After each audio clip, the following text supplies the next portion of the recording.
대앱 시청자 마니커 FNG 주주 여러분들 반갑습니다. 대기업 내에서 이슈를 여러분들에게 전달해 드리고 주가에 영향을 미칠 만한 사항들 전달해 드리는 멘토 이진욱입니다. 자, 마니커 FNG가 어제 갑작스러운 주가 급등이 발생을 했습니다. 그래서 주가를 보게 되면 약 15% 상승이 나왔는데 이 15%를 거의 5장 막판에 다 끌어올렸고 동시호가 때 최고가를 마감을 하면서 어떤 급등의 사유가 있었으니 이렇게 주가가 올라갈지 않았을까 이렇게 좀 예측이 되는데 오늘 과연 뭐 때문에 이런 주가 상승이 나왔는지 이유를 전반적으로 좀 함께 살펴보도록 하겠고요. 그 다음 기술적으로 들어가서 어느 부분이 중요한 포인트인지 우리가 또 봐야 되는 것들은 또 무엇이 있는지도 함께 좀 얘기 나눠보는 시간들 가져보도록 하겠습니다.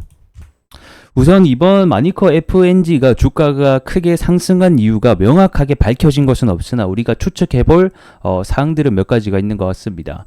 그 중에 하나가 바로 이 브라질 대홍수 사태일 것 같은데 이 최근에 이 브라질에서 엄청난 이 폭우가 왔다라고 하는데 이 폭우 양으로만 보게 되면 기존 한 2달치 내려야 될 양이 현재 마니커 FNG가 주가가 크게 상승한 이유가 명확하게 밝혀진 것은 없습니다만 우리가 몇 가지 추측해 볼 사항은 있는 것 같습니다. 현재 이 브라질에서 엄청난 양의 폭우가 왔다라고 합니다. 이게 약 2달치 내려야 되는 양이 사흘 만에 내리게 되면서 도시 전반적으로 물에 잠기게 되는 사건이 발생을 했는데요. 해당 내용 우리 영상으로 통해서 좀 간단하게 먼저 보도록 하죠.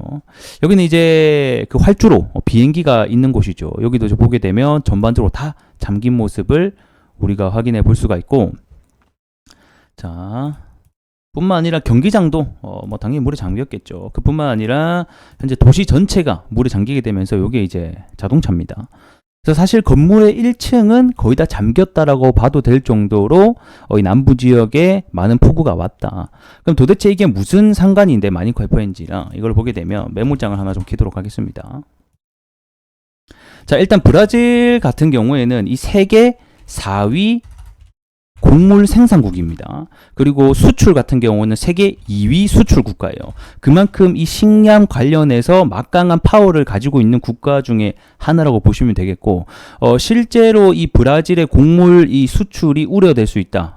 생산이라던가 이 조업에 영향을 줄 수 있다는 소식 때문에 이 미국 대두 선물 가격 역시 굉장히 큰 상승을 보여줬어요.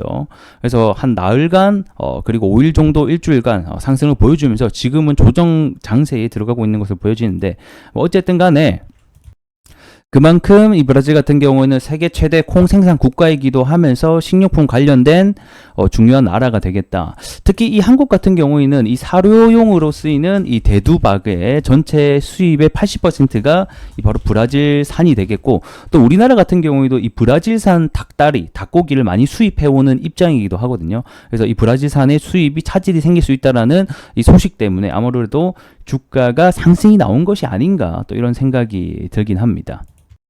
그래서 해당 이슈 때문에 아무래도 주가가 영향을 좀 받은 것 같고, 근데 문제는 어제 이렇게 동시호가까지 최고가로 마감을 했는데 사실 이 시간 외로 주가가 많이 하락을 했어요. 5% 가까이 빠졌거든요.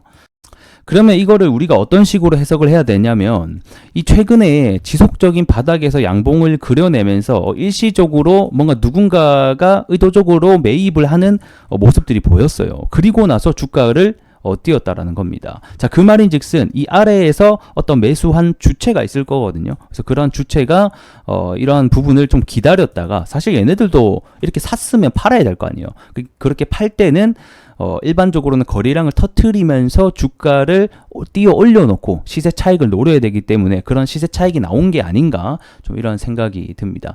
사실 이게 진짜 이슈를 받고 갈 종목이었으면 여기서 끝나지 않고 다음 날도 시간 내로 더 뜨면서 날아가야 되는 게 일반적인 상황입니다. 근데 어쨌든 간에 시간 내로 이렇게 차익 실현 매물이 나왔다라는 것 자체가 얘네들이 밑에서 매집한 물량을 위에서 털기 위한 어떤 행위들이 아니었나, 우리가 이런 식으로 추측을 해봐야 될 것 같습니다.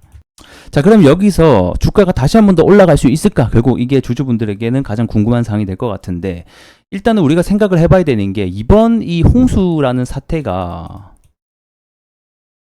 과연 지속성이 있나? 이 부분 생각해 봐야 되거든요. 결국에는 이 주가라고 하는 것은 이 재료를 가지고 주가가 올라갈 건데 이 재료가 지속성이 있어야 된다는 거예요. 근데 지금 이 홍수의 사태로는 사실 이제 비가 그치고 복구 작업에 들어가면 주가가 빠질 확률이 높겠죠.